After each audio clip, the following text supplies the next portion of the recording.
Hi there, welcome to our webinar aimed at pre-sessional English students coming to King's in summer 2017, and we're going to talk to you about applying for your Tier 4 student visa. My name is Alan Smith and I'm a Specialist International Student Advisor in the Student Advice team at King's College, and I'm here with one of my colleagues. Hi, my name is Wang Wei. I am one of the Assistant International Student Advisors. Okay, and we're going to talk to you through the visa application process for the Tier 4 visa, which is the visa type that most of you will need in order to come and study your pre-sessional course at King's. We're going to cover these topics listed here, and all that I want to say at this point is that the information that we are giving you is up to date today, as best as we can, as far as we know.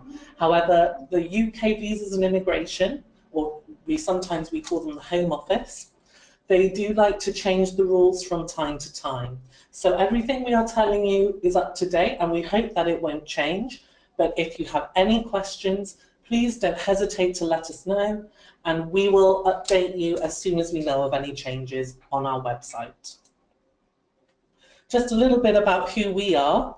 So, as Wanwei and I both said, we are international student advisors and members of the student advice team at King's, and we are here to provide advice and support for incoming students, new students, current international students studying at King's, and we provide a range of services. A lot of what we do talks about visas and immigration, and we provide immigration advice for student visas, but we'll also provide support for students settling into their life in the UK, and advice on what kind of work you're allowed to do during and after your studies as an international student. We're the only staff at King's who can give you immigration advice and who can advise you on your visas, and we are regulated to do that by the Office of the Immigration Services Commissioner, and you can see the blue logo at the top of our slide there. And we also get trained by UKISA, UK Council for International Student Affairs. So this makes sure that all of our information is as up to date as it can be. And we've got lots more information available on our website, and you can see the link at the bottom. We will send out these slides after the webinar to everyone who's signed up. So we've got a few links that we will refer to during the webinar. You don't have to scramble to write them down. We'll send the PowerPoint afterwards. So, why do you need a visa? Well, if you're coming to the UK and you're coming from a country outside of Europe, you'll need a visa in order to be able to enter the country and to study. The type of visa that you'll need for your pre-sessional English course is a Tier 4 visa, and you can apply for that online at the Visa for UK website, and the link is in front of you right now. You'll need to prepare some supporting documents, and we're going to talk a lot about those next. These documents all need to be ready before you fill in the online form and submit the application online. Let's talk about CAS first. CAS, it stands for Confirmation of Acceptance for Studies. It is a certificate created by King's which confirms that you have been unconditionally accepted for your course. This is an electronic document, therefore you don't have to print it out or have to have the paper version in hand. What really is important is the 14-digit number on CAS, which you will have to put into your visa application. Do not worry for this. In the next slide, I will show you how it looks like and how you can have this number. For a CAS, it should contain all the important information about you, about your course, about how you have been assessed by King's, and anything related. So your CAS can be accessible through King's Apply. Let's have a look. This is a sample CAS. So when you look at it, the most important bit is the CAS number, which we have put in this red box. box. So when you have your visa application, we advise you copy and paste this 14-digit number into your application to make sure it's definitely the number. Once UKVI sees that, they are able to access all the information with regarding to your study. Let's have a look. What types of CASs we have? There are two types of CASs. One is a single CAS and the other one is a joint one. For a single CAS, which means it only covers your pre-sessional language course. So for students who ever hold a single CAS, you will need to pass your pre-sessional course, and then King's would issue you a new CAS to enable you study for a degree course. You can extend your visa in the UK afterwards, and we will be assisting you through. The second type is a combined CAS. If you have already got a combined CAS, which means you have been unconditionally accepted for both the pre-sessional course and your degree study. Therefore, you don't have to worry about the visa application and the things if we talk about in the later slides about how you should extend your visa in the UK. These are not very much relevant to you anymore. Okay. So what documents will you need? So Wanwei's already talked about the CAS, and that's the first thing that you're going to need from King's once you've met all of the conditions of your offer. And you won't actually be able to complete the online form without the CAS number. Depending on the type of CAS that you have, whether it's a single CAS or a joint CAS, as Wanwei has just talked about, you'll need some or maybe even all of the following documents. Proof that you meet the financial requirements, proof you meet the academic requirements, the CAS number that we've already spoken about. You'll obviously need a valid passport and 2 passport-sized photos. You'll need to complete the online application form and pay for your visa application. And you'll also need to make an additional payment for something called the Immigration Health Surcharge. You further may need a tuberculosis or TB certificate, and you may need something called an ATAS certificate. We are going to cover all of these different requirements in detail in the next slides, so it will become clear to you, we hope. One thing to highlight now, and I will keep saying these words, is that all of the documents that you submit in support of your application need to be original ones. You can't use photocopies, you can't use printed PDFs or scans. They need to be the original ones, and they need to be original paper copies. Here I have made a table which will hopefully help you to remember which ones you are particularly looking at preparing. So if you have a single CAS, because your first course, your pre-sessional English course, is less than 6 months, you won't need to have a TB certificate or an ATAS clearance, and you won't need to pay the Immigration Health Surcharge. You'll still need the proof of the finances, academic qualifications, CAS number, passport and photos that we mentioned. If you're coming for with a combined CAS, so you have your pre-sessional English course and you already have an unconditional offer for your degree, then you might need to prepare all of the documents in the table.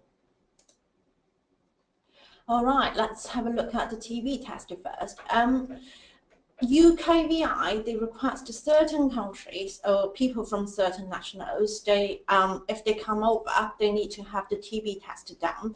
So if you are coming over for more than 6 months and you are from one of the countries listed in the Appendix T, which is accessible through the link. If you click it, you will see a number of countries there. So just to go and have a look, first, is your country one of these requested ones? And the second bit is if you find out the TB test is requested in your case, then you will have to take it at a Home Office approved clinic in your country. Once you have done your TB screening test, you would see the certificate is valid for 6 months.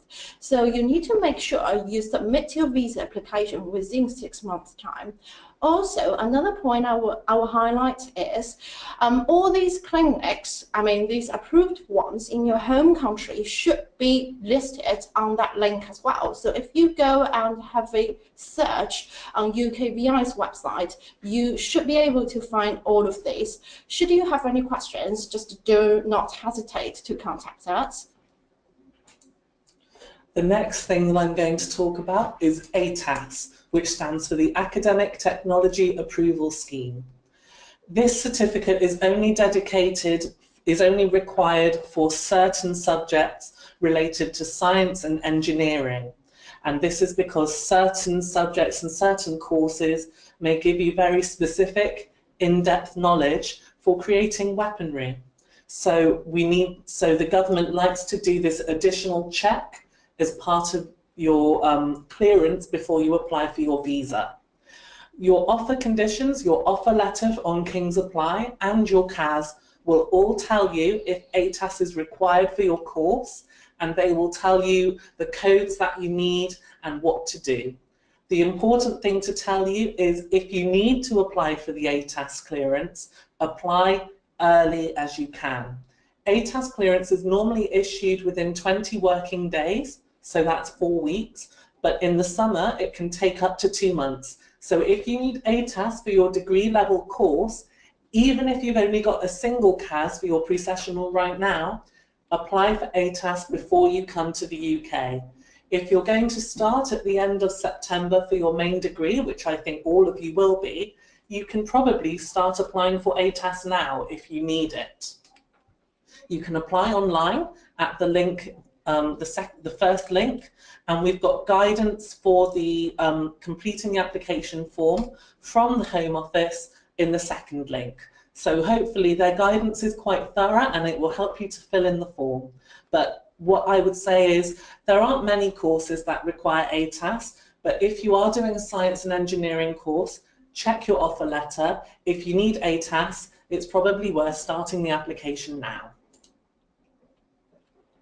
Okay, the next bit is about your passport and photographs for the visa application. These two documents are definitely mandatory. So for your passport, A, you've got to make sure it is valid, and B, please do check the passport number does match whatever is stated on your CAS, as occasionally we have got students, they have updated their passport or they have lost their original passport, so they have got a new one, but that information might not have reached the Kings before the CAS issued.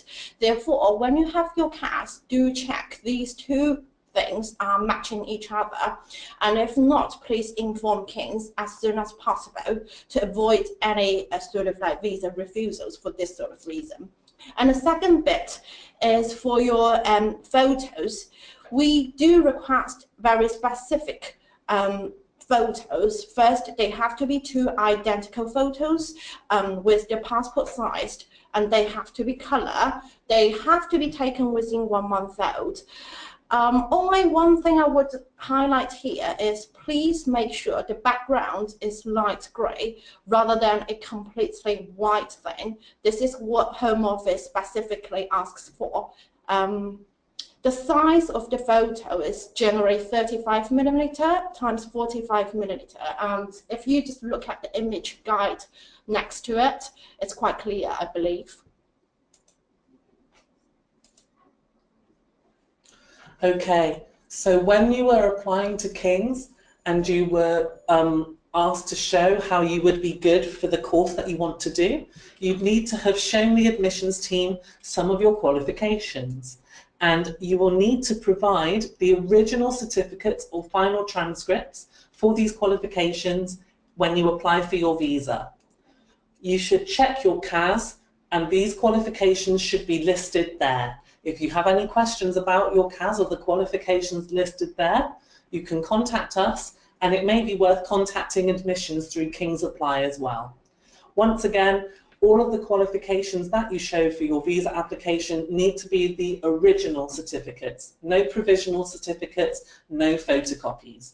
And the information that they need to show includes your name, the title of your award, so for example, a bachelor's, in communication, for example. So you've got the degree that you got and the subject you got it in, the date that the qualification was awarded, and the name of the awarding institution, which will normally be a university.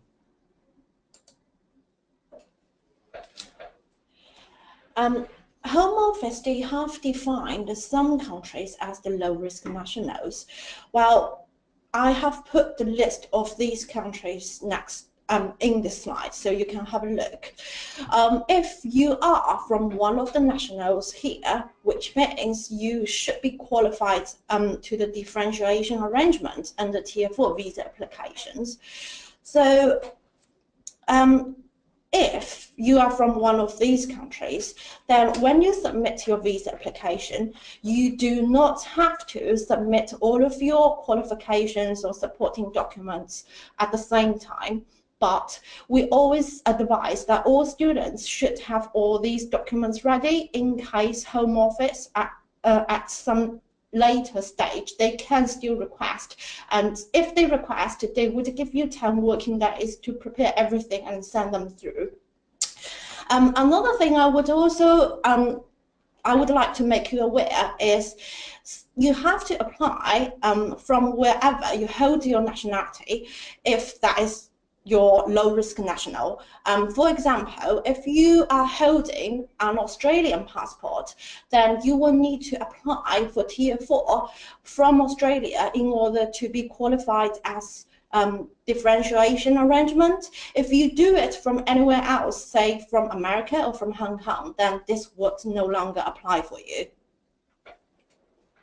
Thanks, One Way. Okay. This section is possibly the most complicated part and the most important. I'm going to talk about financial documents, and the incorrect financial documents is the most common reason for students' visas applications to be refused, and we have many visa applications, unfortunately, which are refused each summer because of the financial documents. So what I want to say is please pay close attention to this section because there are quite a few slides. Firstly, you'll need to show bank statements either in your name or the names of your parents or legal guardians to show that you've got enough money for your tuition fees and living costs. You may also be in receipt of a scholarship, and so you might need to show a scholarship letter as well, or possibly instead if the scholarship is covering everything.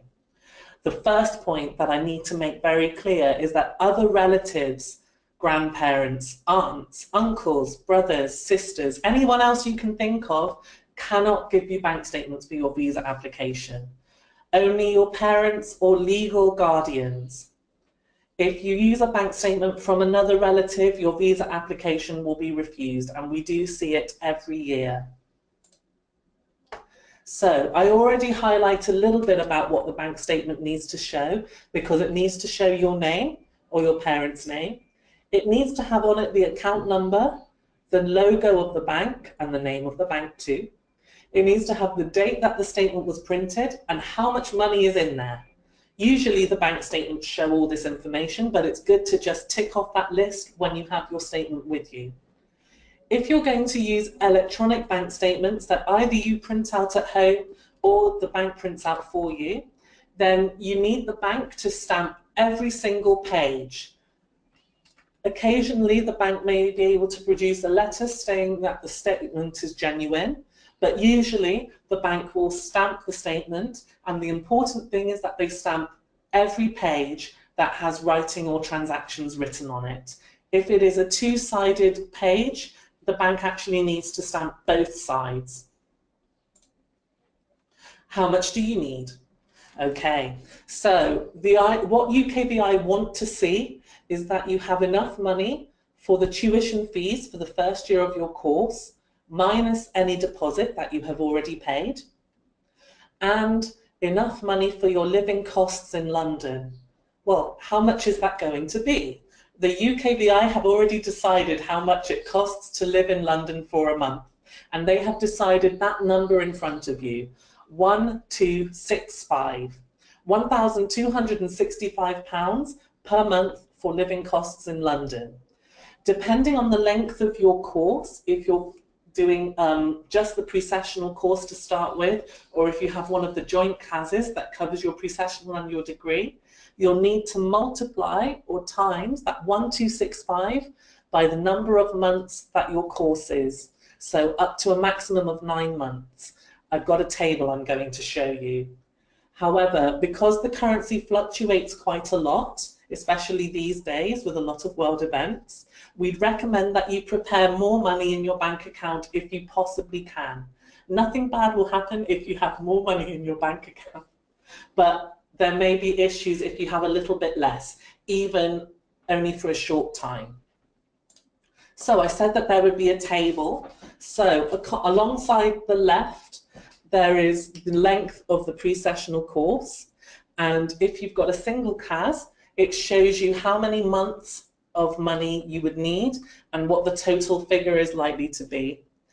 And then on the far right column, you've got a joint CAS. So if you're coming to do a pre-sessional course and you already have your unconditional offer for your degree, then it shows you how much money you need. And I hope that this table is clear. I think it is quite clear. So I will leave that one, and I imagine that you will refer to it when you are watching the recording of this webinar, or you are looking at the slides that we send out afterwards. How long do you need to have this money? It's not good enough to just have it on one day. You need it for 28 days, and this part is also really important. That's why I've put it in red, in big writing, everything. The total amount on that in that table that I showed you just now needs to have been in your bank account for at least 28 days leading up to the date that the bank statement is printed. If it's there for more than 28 days, then that's fine. It cannot drop below that required amount at any time during the 28-day period, and the bank statement needs to have been printed less than 1 month ago. I think now I've got some examples, yes. So the first, I'm going to show you 2 different types of statements. The first one is like a dummy, a pretend HSBC statement. So you can see that you've got the blue boxes highlighting the different information. So the bank name and logo, the dates that the transaction has been produced, the name of the account holder, the account details, including that account number, the transactions that cover that 28-day period, and the date of the closing balance, 15th of May, you can see that it matches 15th of May at the top. So as long as the bank statement is produced within 31 days of being printed, this one would be fine. I want to show you another example, which is an example certificate of deposit, because every year there are some issues with certificates of deposit for visa applications. In theory, the requirements are the same. So the bank logo needs to be there, the name of the account holder, the account number, the date of issue of the certificate of deposit, so that means the date that it was printed, and then the date that the deposit is made, the amount of money that was there, and there needs to be an extra sentence that says that the funds have not been frozen or that they can be withdrawn at any time. Now, the important thing that I want to highlight here is that the certificate of deposit needs to be printed within 1 month of the date you apply online, and at least 28 days must have passed from the date of the deposit and the date that the certificate is printed. So in the example that we've got on the screen, you can see that the date of the certificate is the 10th of May, but the deposit was actually put in back on the 1st of April. So there is more than a 28-day gap. Very often, we see students who try to use certificates of deposit that hold the money for more than several months in the future, but the date that the deposit was made is the same day as the certificate was printed. This is no good for a UK visa application because the Home Office do not care that your certificate of deposit shows money held in the future.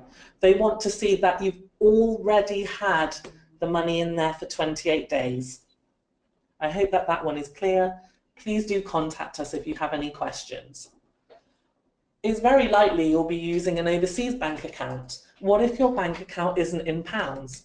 I'm pleased to say that's absolutely fine. All that you will need to do is convert the closing balance on your bank statement into pounds, and you need to do that using this website on the screen, the Oanda website.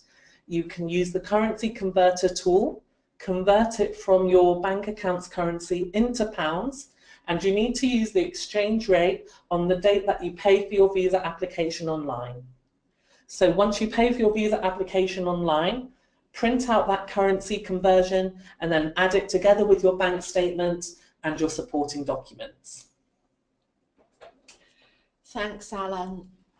Well, all of these are quite overwhelming, we believe, and it can get quite confusing. So, but do not get scared. If you are not sure whether your bank statements meet the requirements, please do have a scan and then email them to us to advice@kcl.ac.uk. It may take us a couple of days to reply to you, but please be patient. We will definitely get back to you as soon as we can. And also, don't get scared or sort of like worry we wouldn't check your bank statements. We would rather check your bank statements beforehand rather than having any refusal news. Okay. And I'm also going to talk about what if your parents are funding you. It's quite often for young students, they do not have bank statements under their names, especially for that big amount of money. So they are going to use their parents or their legal guardians' bank statements for their visa applications. This is fine, but just to do provide the above documents.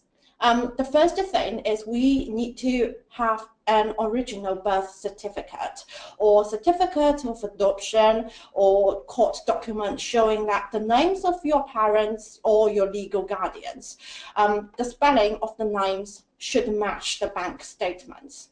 And the second thing is your parents or your legal guardians, they need to confirm in a letter that you're their child and they agree you can use their money for your studies in the UK. Let's have a look. The next one is about scholarship. Occasionally, we do have students coming to study with us on a scholarship, if you have got a proper scholarship, what you need to do is to provide a letter confirming the details of your scholarship rather than providing all of the financial supporting documents yourself. You can be sponsored by sorts of international companies or governments or scholarship providers or probably your home universities. What matters for this visa application is the letter must contain first, your name. Second, the name and the contact details of your official financial sponsor. Here is the scholarship provider. Third, it's the date of the letter. The fourth is the length of your sponsorship and how much money your sponsor is willing to give you. And also, this letter has to bear the official stamp of the organization. Sometimes we can see the scholarship covers for a certain amount of time and for a specific number.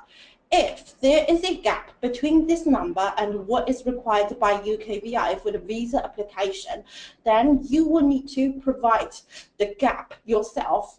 For example, if your sponsor agrees to sponsor you £1,000 per month, but UKVI says the maintenance fund is £1,265, therefore yourself need to fund the difference, which is £265 per month for the certain number of months that you will stay in the UK. I hope this is clear.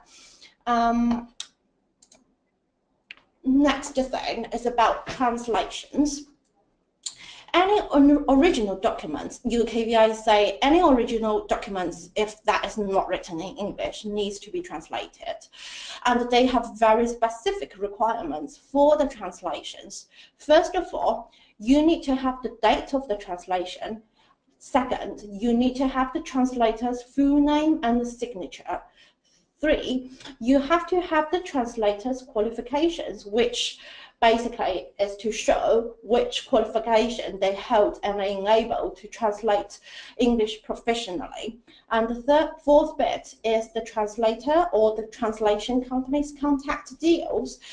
And at the end of this translation, please do make sure you've got a magic sentence which says this is an accurate translation of the original document. We sometimes see translation missing this sentence and it causes problem. So do pay close attention and make sure if your translator didn't put it on at the first place, remind them. Okay. We have finished talking about the supporting documents, and as you can see, there is quite a lot of complexity. So we keep saying throughout this process, if you have any questions, hopefully this webinar is helping you, but please contact us. We would rather resolve your doubts before your application than you have a refusal. Once you've got all your documents ready, you need to apply online, and you can do that on the Visa for UK website. I'd recommend that you give yourself about an hour to complete the form.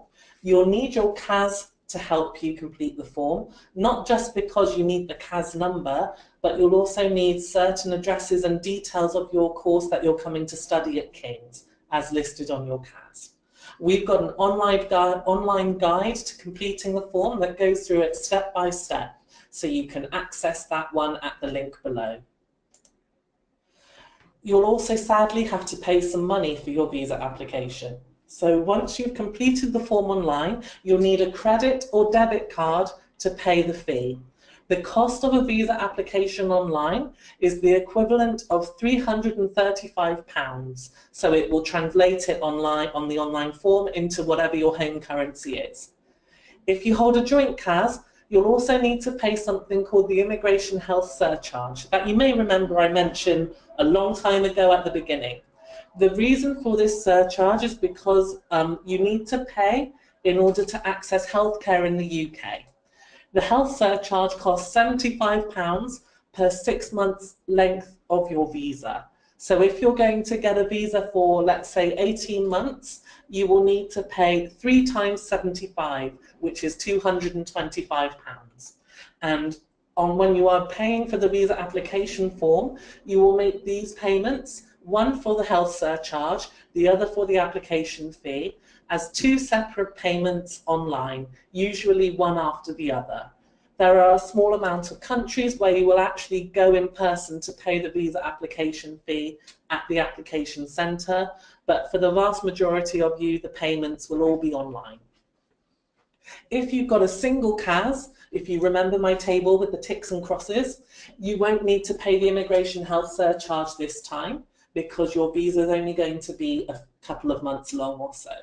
Instead, what I would recommend is that you take out private health insurance to cover you in the UK while you're studying your pre-sessional course.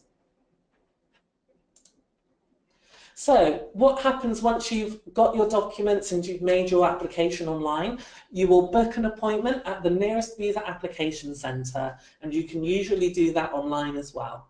When you attend your appointment, bring your printed out visa application form, all of the supporting documents that you've prepared. It might be possible that you're advised to post them into the visa application centre, but in my experience, the major majority of students will bring them in for an appointment in person. And during that appointment, you may have a short interview with a UKVI officer just to confirm that you are a real student. So there is no need to worry. Just answer the questions the best that you can as you normally would. There is no catch or anything like that. You may expect to see a real life human being, but it's very, very likely that the interview will take place through a Skype connection on the screen, and it will be maybe 10 or 15 minutes, if it's even that long. It's very short, so don't worry.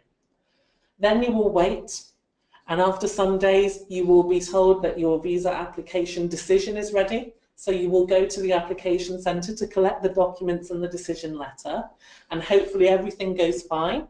And what you will have is a new UK visa sticker in your passport that allows you to travel to the UK. Check it carefully. If you've got any questions about it or you think it looks a bit strange, let us know and we will happily check it for you.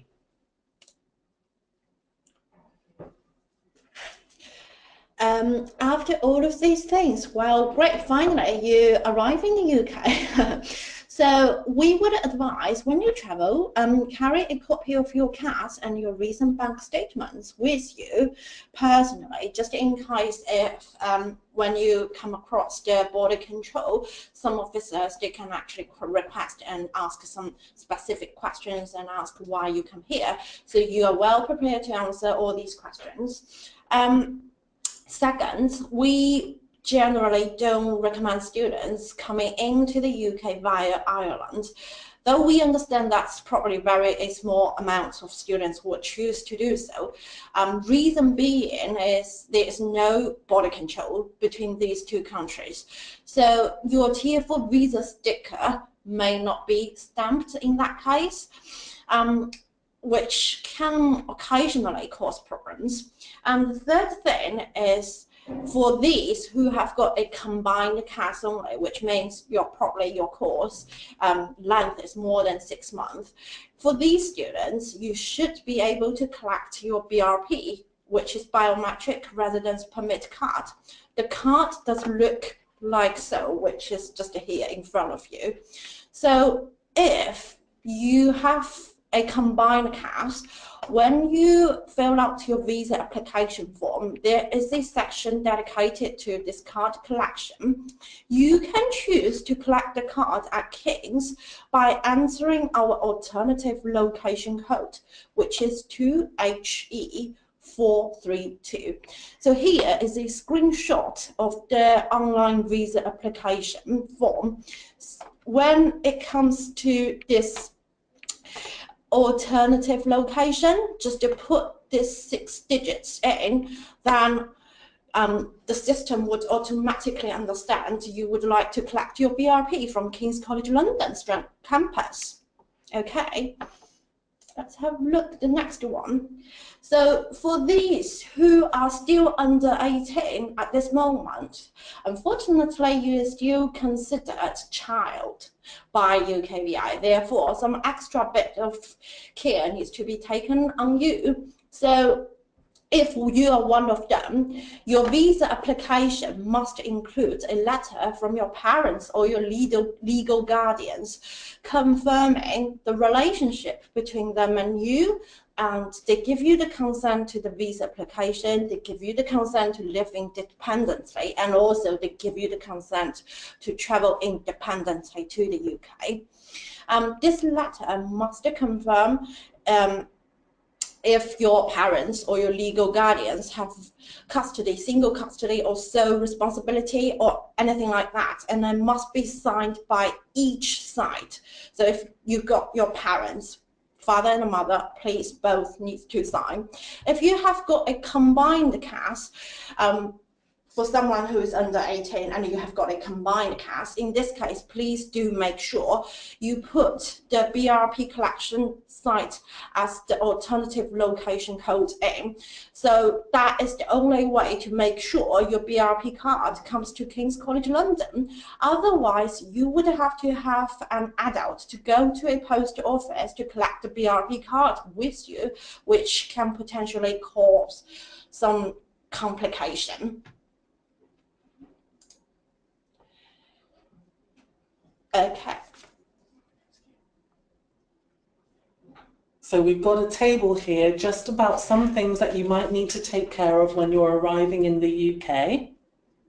Okay. This is a summary table. Basically, after you come into the UK, police registration, health care, and whether you can work during or after study, whether you need to renew your visa, and have you got a BRP card or not. These are the main issues we have identified for students. I believe this table is quite clear. So if you take a look at it, you could see all the information relevant in your case. For these who need to do police registration, please make sure you need to do it within 7 days upon your arrival. This occasionally can be delayed by the fact that the registration office is very busy, but you do need to make efforts to go within 7 days. For these who need to renew your visa in the UK, we would be assisting you through the whole process later. And yeah, that's it pretty much. I believe we have covered everything in the earlier slides, and do have a look. If you have got questions, just don't hesitate to ask us. Great. Okay, last, I just want to talk about, hopefully all of the information that we have given you will help you to avoid your visa application being refused, and that is our goal here. But if you do receive a refusal, don't panic. I know that it will be very tempting to panic and you will be worried. But what you need to do when you have that paper saying that your application has been refused, scan and email every page of that refusal letter to us at the email below, advice@kcl.ac.uk. As well as sending us this refusal letter, if you think that you've got documents that would be successful next time or that would fix the problem, send us copies of those as well via email. We'll get back to you as quickly as we can once we've looked at everything, but you can't just apply again straight away because you will need a new CAS number from us to submit a new visa application. So if you do receive a refusal, don't worry, we will not be angry at you. Just tell us, send us the refusal letter, and we'll be in touch and we'll take it from there. Okay. Thank you for listening over the past 45 minutes because I know that we have given you a lot of information. Once again, this recording will be uploaded on our channels and we will also be sending the slides to you all as you have signed up for the webinar. So I'd like to thank you once again for listening, and we've now got some time for you to type questions to us, and Wenwei and I will be able to reply to you. Alternatively, if you're processing everything, email us later at advice@kcl.ac.uk. Thank you very much. Thank you for your time.